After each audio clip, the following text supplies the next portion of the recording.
Hi everybody, it's a mentally busy Sunday and I thought I'd just do a quick another one of these unboxing videos. I don't know, it's like unboxing videos. I just wanted to show you guys what's coming up on the channel in the next few weeks because I'm going to be away for a week visiting my other half's family. I'm going to be editing a lot of this stuff, but I wanted to make sure that you guys were in the loop and seeing what I'm really interested in doing.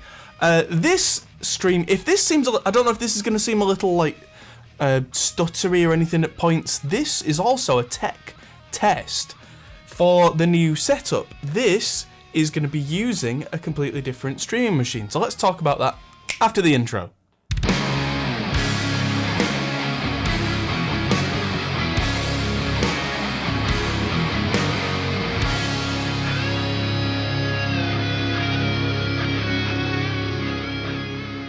Shameless plug, by the way, if you are interested in the Ultimate Reaper course, it's on sale. We're using the link in the description below. And we've also got the Guitar Tone Mastery course from Scott Elliott, who's now a good friend of mine. There's the Total Heavy Guitar from Glenn Fricker. There's a new hybrid mixing course from Mixbus TV that's in the description as well. So there's lots to be going on with. On with the show. So there's this big box mess to the side of me here. I've got lots of jobs to do today, including filming a couple of videos. But the first thing is I'll get some of this out of my way. So this is all from Evertune. And so what's going to happen is my Strat, which I think is in the case over there, is going to have an Evertune installed. So I got all the parts ordered and I wanted Jack's Instrument Services, Jack Ellis, to do that for me.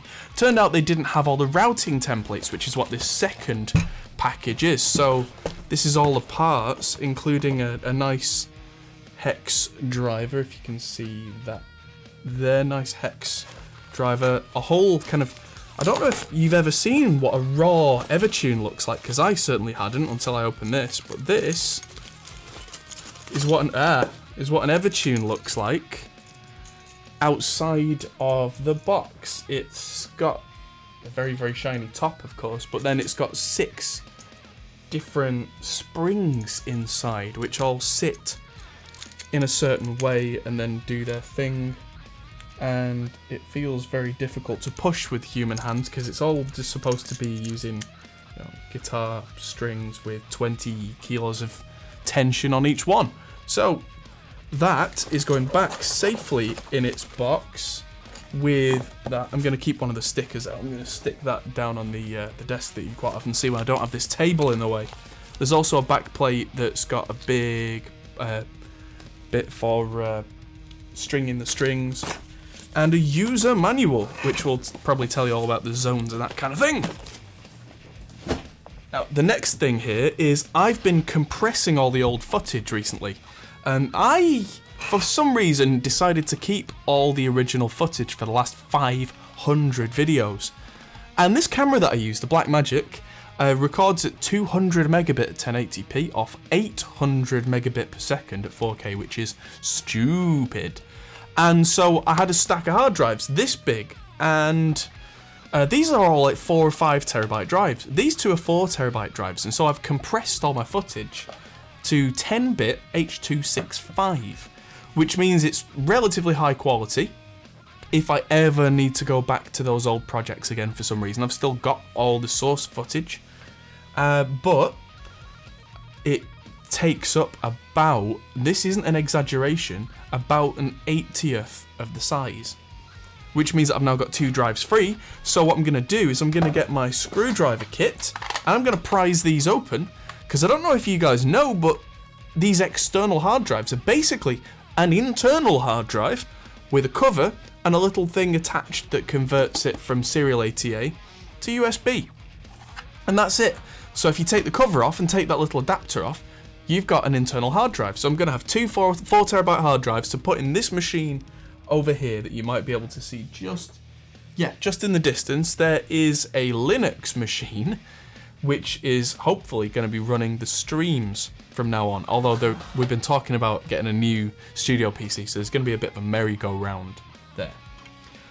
Next thing I've got on the desk is this Ava Media capture card, which is getting old and was the reason that I think I was getting a lot of frame drops and that kind of issue, which is no good. No bueno. So that's being replaced by these tiny little USB capture things, hopefully. It seems that they're not quite as powerful as I would like, but I'm using one right now, so that's the tech test. That's the thing. That's the test to see whether this all goes right. I bought 3 of these on eBay at £11 each. So I'm going to be testing whether you can run 2 of these on the same USB bus, whether that's too much power draw, whether that's too much data flow, whether you can run separate USB buses easily on a computer to get this still as an affordable solution, whether they frame drop. You know, could be fine, could be not fine.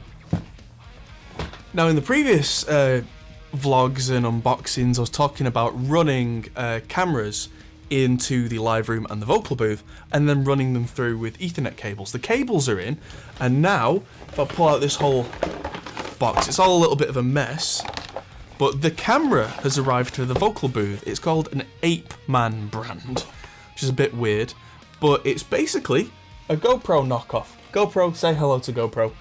And this one was 50 quid, I think it was, maybe 60 quid.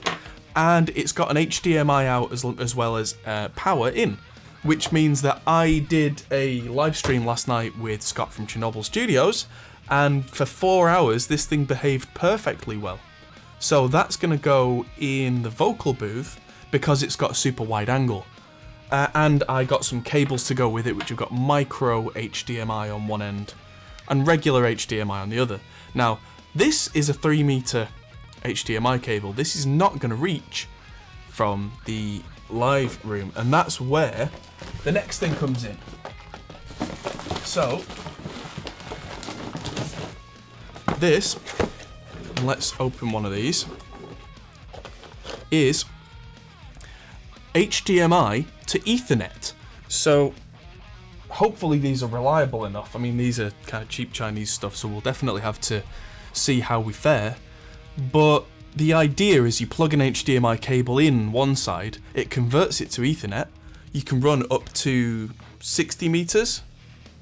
So yeah, the idea is this should run up to 60 meters, and then you use a capture card on the other side or a TV or whatever it is you want the output to be. So we're going to be testing, don't drop it, we're not Linus Tech Tips. We're going to be testing that, and it comes with power cables and all that kind of stuff. But if they work well, I'll be converting this side to not use a power 240 volt, but just to use a USB 5 volt cable so that we can way reduce the number of plugs that we've got going into the wall, because that's not needed. I've got a ton of cables. Can't even remember what half these cables are for. Some of them are HDMI. None of these are new. That's not unboxing. Got some nice strings. I got the Diodario XTs. These are coated, and I got a couple of sets of these. Because one thing I'm going to be doing with my main guitar, the Strat, is I'm going to be changing the tuning pegs to Hipshot locking tuners.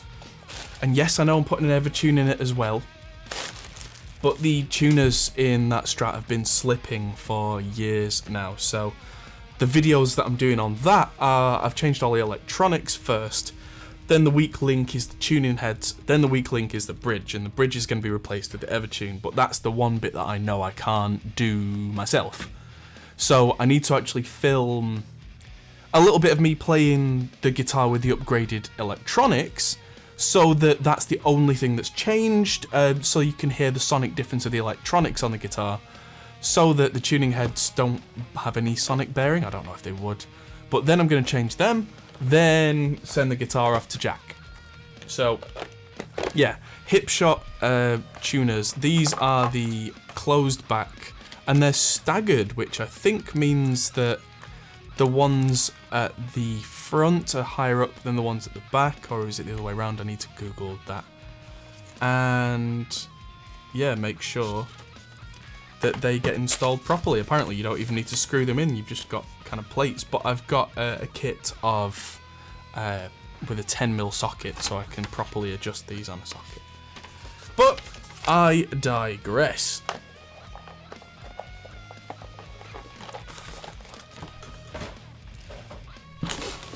It's another one of those Ethernet things. Another micro HDMI cable, because whatever camera's going in the live room, the Blackmagic Micro, the Pocket cinema camera, the old Pocket, not the new version, is something I have lying around, and that might be a good candidate for in there, for now at least. What else have we got? Another one of those HDMI capture cards, my screwdrivers, and oh, I didn't bring in, I got this most ridiculous CCTV lens. Big motorized lens to go on the Blackmagic. But it's using a mount called C-mount, and it doesn't actually seem to be doing anything. I think I have to power it, which I don't have a power supply for it, so that's going to be a real investigation. And so that goes into C-mount, and this is a little micro 4/3 for the Blackmagic Pocket to C-mount adapter.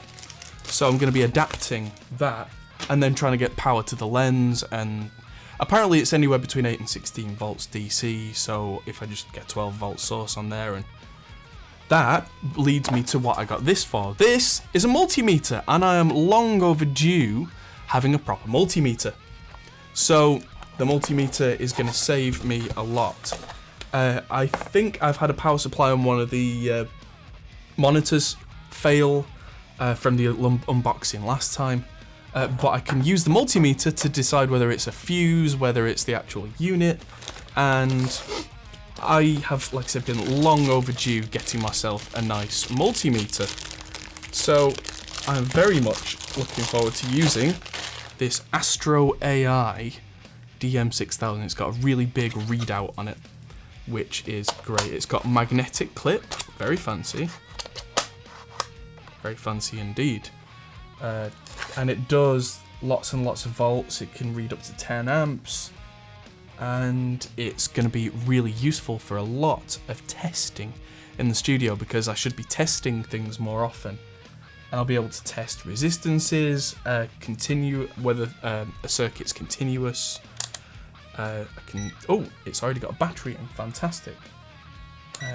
AC and DC voltage I'll be able to test, so I'll be able to check if a lot of things are working as they should, which will lead me on to my next project, which is these BBC preamps that I have are long overdue recapping. So I've just ordered some new capacitors, and at some point in the near future I'm going to be taking these apart, measuring the capacitors and the fuses and all that kind of stuff, because some of these have started to have a horrible kind of rushing wind noise type thing on them, and I suspect it's bad capacitors.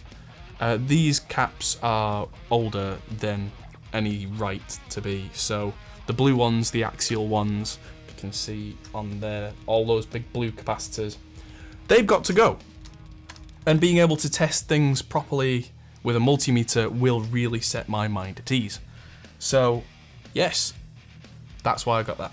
Now, this long and rambling video, a lot of these things like the multimeter and the cameras have all basically come from you guys. They've all come from the Patreon, which is amazing. And I can't thank you all enough, because that means that I can do more videos like the multimeter. I can do things like proper recapping. The cameras mean that as we get bands back in the studio, now that this lockdown's starting to relax, we'll be able to do live streams with the whole studio being captured. So we'll be able to change cameras and properly show you what's going on, which I'm very excited to show you, because there's so much that goes on that people don't tend to see in studios. And so I think we're going to have, cameras in there, cameras in here, screen capture from the screens behind me, probably have a microphone near where I am, maybe just have the talkback mic duplicated out to the streaming machine, but also have some microphones near the sofas so that we can hear what people on the sofas are saying, and then have feeds of the microphones in there going in. So it's going to be complicated, but it's going to be worth it. It's going to be a lot of fun. So thank you everybody for tuning in for this, and I hope the video for this wasn't too stuttery, but this is definitely, like I say, a test for me of these new capture cards. So if they suck, well, yeah, apologies, but this was definitely worth doing to see if it held its own. And now I am going to do a lot of the things that I talked about here and film them with the GoPro for an upcoming vlog. And then I'm going to get filming other videos so that we've actually got proper content on the channel. Thanks everyone for watching, and I'll see you guys in the next video. Goodbye. Hey everyone, that might be the end of the video, but if you fancy carrying on this conversation, we have a Discord server, link is in the description.